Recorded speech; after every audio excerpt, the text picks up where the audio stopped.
morning, ladies and gentlemen, and welcome to Fort Knox, Kentucky. I am Howard Gleason, your narrator for today's graduation ceremony.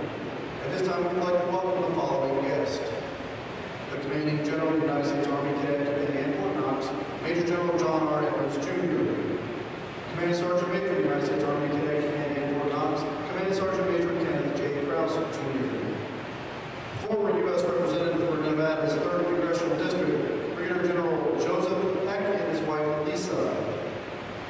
The Commandant for Cadet Summer Training, Colonel Sean W. Barnes. And the Command Sergeant Major for Cadet Summer Training, Command Sergeant Major Mark A. Cashman. This ceremony is conducted by ROTC cadets, marking the successful completion of Advanced Camp. The graduating unit for today is the 10th Regiment of Advanced Camp, the James E. Rudder Regiment. The Commander of Troops for today's ceremony is Cadet Joshua Feinstrom from Ferris State University. The color guards comprise of cadets selected from the regiment. They are led by Cadet David Fett from Eastern Michigan University. Also participating in today's ceremony is the 100th Army Band from Fort Knox, Kentucky, commanded by Chief Warrant Officer 2, Chad Allward. This ceremony marks the culmination of 31 days of rigorous and intensive training for these young men and women. For them, Advanced Camp served as a test of their leadership abilities and potential to be an officer. They have emerged from this challenge, confident in their ability to assume the tremendous responsibilities of being an Army officer. The cadets of the 10th Regiment are now formed in front of you. Each regiment has had the honor of having bestowed upon it a namesake. This namesake is an honor of a general officer whose values and accomplishments represent the best that the Army has to offer. The 10th Regiment has had the distinct privilege of honoring Major General James E. Rudder. Major General Rudder was born in Newton, Texas on May 6, 1910. After graduating from Eaton High School in 1927, he went to the first John Tarleton Agricultural College and then to Texas A&M, where he studied industrial education, played football, and then commissioned as a second lieutenant in the Army Reserves in 1932. In June 1943, General Rudder was given the assignment to organize and train the 2nd Ranger Battalion at Camp Cadets, Tennessee. He became the hero of D-Day as the commander of the United States Army's 2nd Ranger Battalion. Rudder's Rangers assaulted the beaches at Pontotoc, climbed the 100-foot cliffs, and destroyed the German gun batteries, which were threatening the entire U.S. invasion force from Omaha to Utah Beach. After World War II, General Rudder returned to civilian life as a leader, becoming a mayor of Brady, Texas from 1946 to 1952. In 1958, he became vice president of Texas A&M University. He was promoted to president of the university in 1959, and then the president of the entire Texas A&M system in 1965.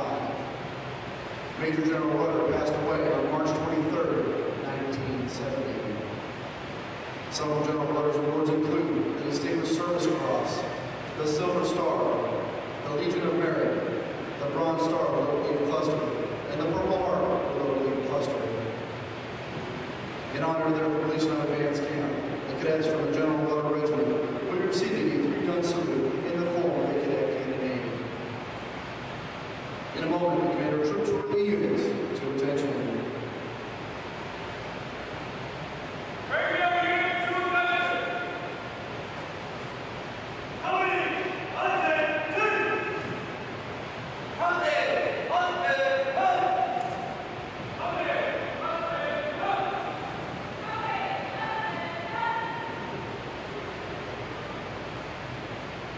Ladies and gentlemen, please rise for the entrance of the official party and remain standing for the invocation offered by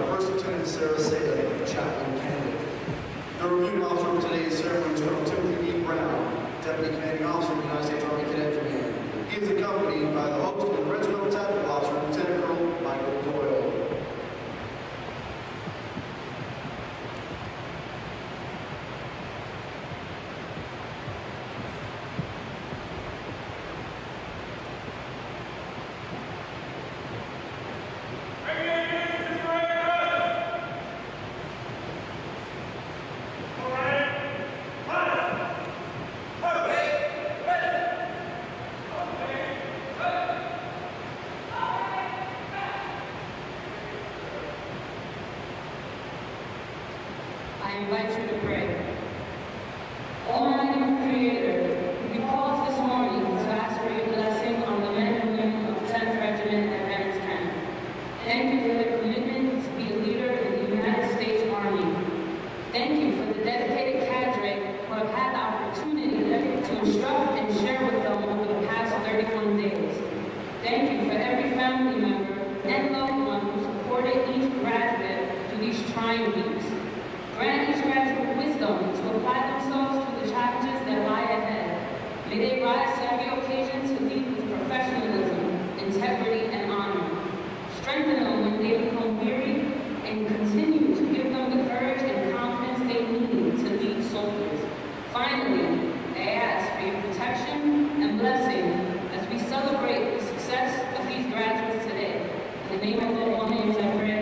Amen. Ladies and gentlemen, please be seated.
Ladies and gentlemen, please rise for the playing of our national anthem. Remain standing during the firing of the cadet cannonade.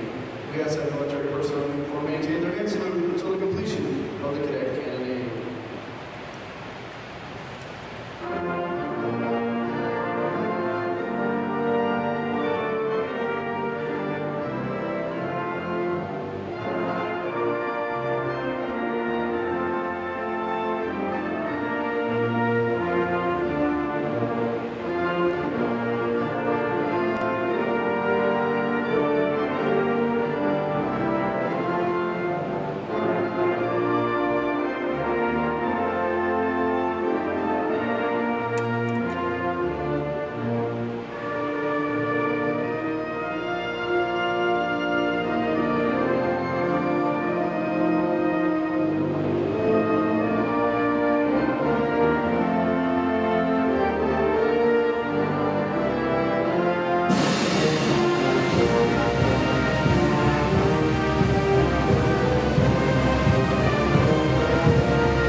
The United States Army, ROTC, Cadet Candidate, so the supreme pillars of our service to the nation.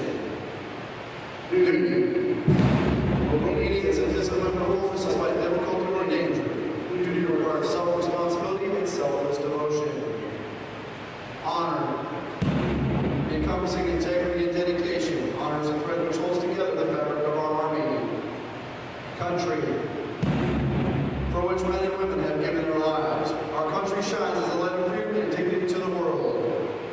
Ladies and gentlemen, please be seated.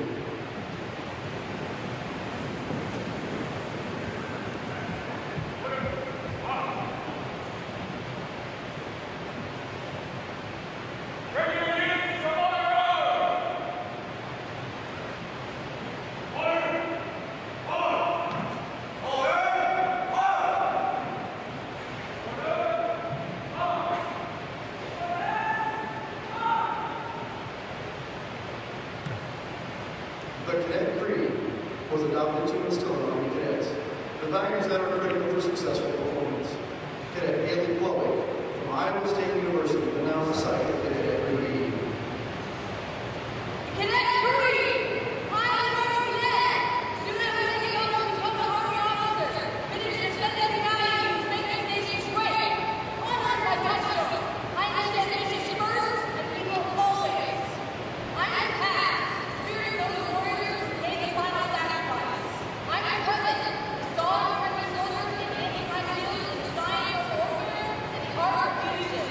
But above all, I'm the future warrior leader of the United States Army. May God give me the passion and judgment to lead and the gallantry of battle to win. I will do my duty. Leadership action, sir.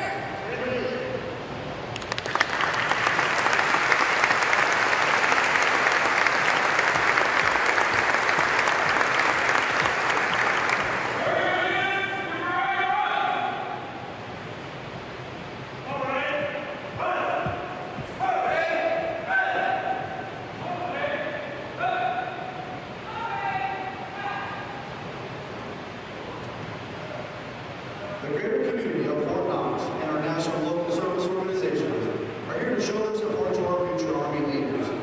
These cadets have demonstrated superior character and service throughout training, and we recognize them for their efforts. Also, we kindly ask family and friends to remain seated during the awards presentation. The awardees will be brought forward immediately upon the ceremony for pictures.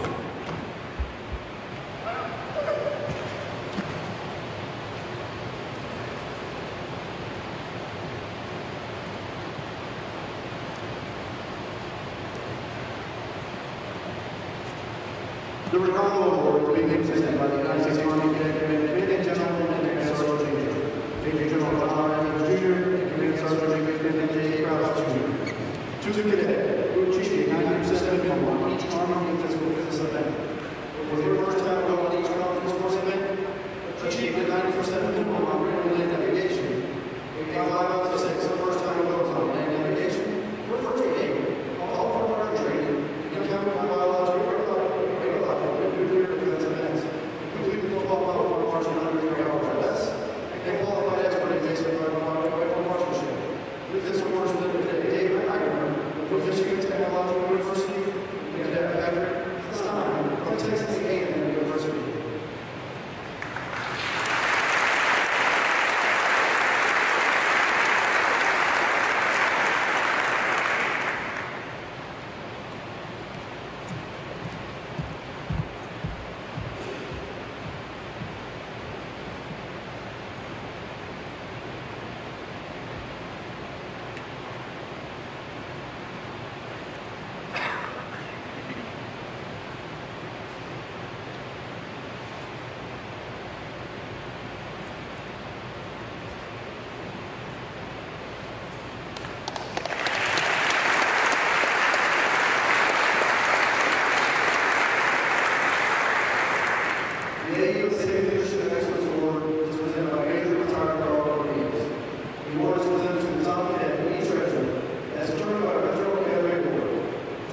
The Reserve Officers Association Award is presented by Colonel Retired Pete Donahue. The award is given to the cadet and embodies the characteristics of a comprehensive soldier by demonstrating resilience, the lifelong pursuit of his performance to cope with adversity and stressful situations, and arrive at life. This award is presented by Michael from Montana State University.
Ladies and gentlemen, the guest speaker for today's ceremony, Colonel Timothy D. Brown, Deputy Commanding Officer of the United States Army Cadet Command.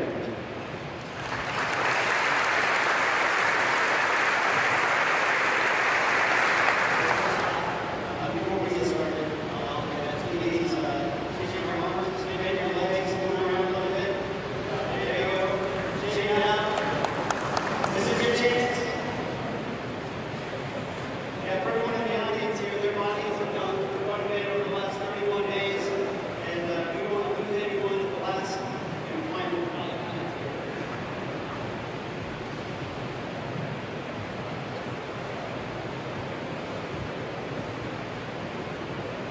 All right, that's good. So that's not to prepare you for a long speech. It is a short one. I just want to get the name of it. Ladies and gentlemen, this day represents the families and their friends, all these cadets, and everyone here in attendance today. I want to welcome you to Fort Knox, Kentucky, and thank you for attending today's graduation ceremony. Today marks the last graduation of this year's Cadet Summer Training. It's on behalf of Major General John Evans Jr. I'd like to thank one of our Army men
kind of leader must you be to succeed in this uncertain environment or on the future battlefield?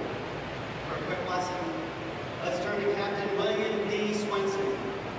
His Medal of Honor citation reads here in part, on September 8, 2009, while deployed with the 10th Mountain Division during combat operations in Kunar Province, Afghanistan, more than 60 well-armed enemy fighters ambushed Captain Swenson's small combat team while on a dismounted patrol.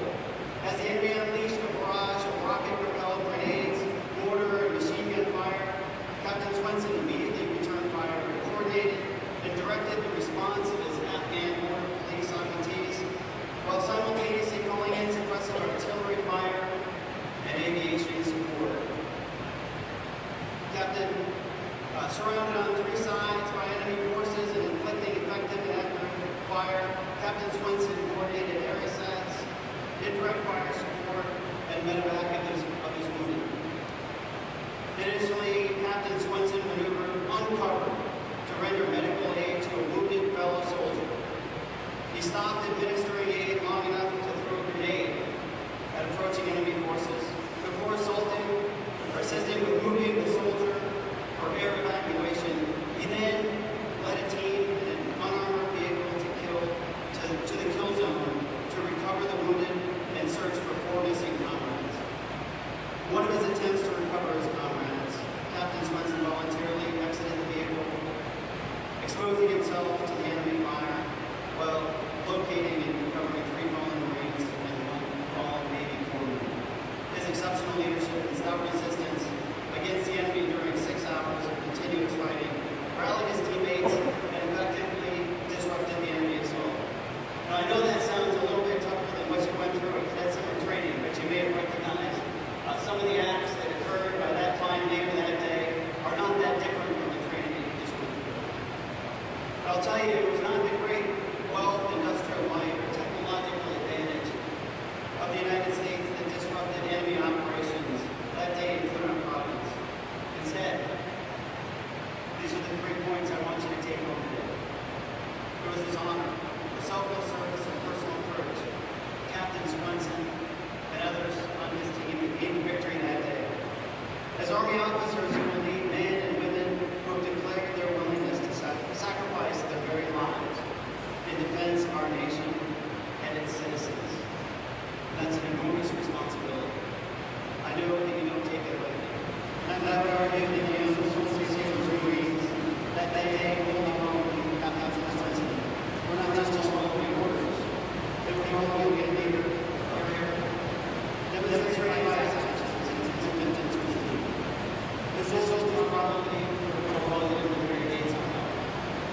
Your support is judged by what you say,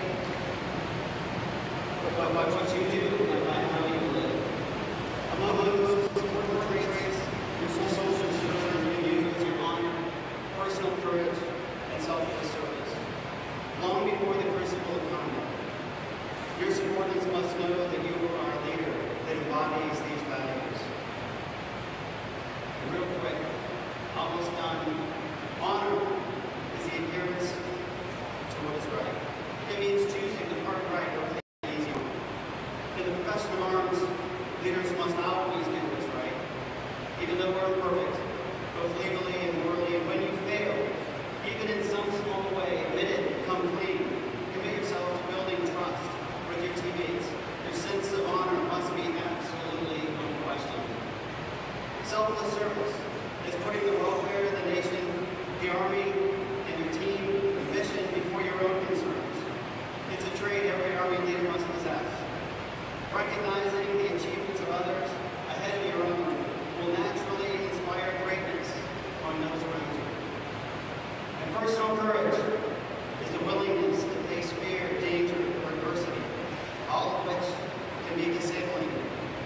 Harnessing your courage, your personal courage, along with honorable decision-making, to push leaders far beyond those barriers and achieve goals once thought impossible.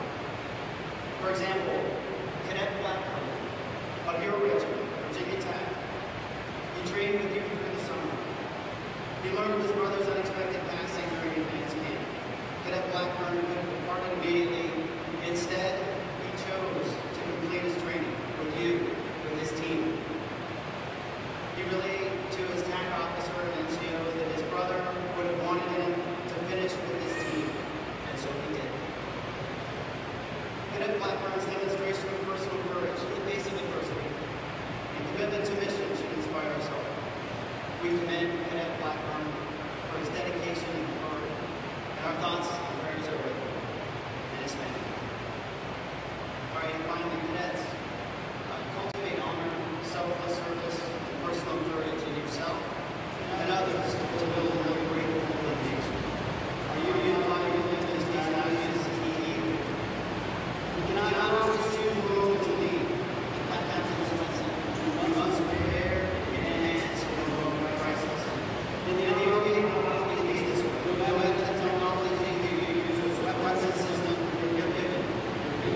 applaud you for stepping up to ensure America's future, and I thank you for making this sacrifice. Leadership excellence, Army strong, this will be.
Ladies and gentlemen, please stand for the flag of our song. The words of our song can be found in our Flickr.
Ladies and gentlemen, this concludes the 10th Regiment Cadet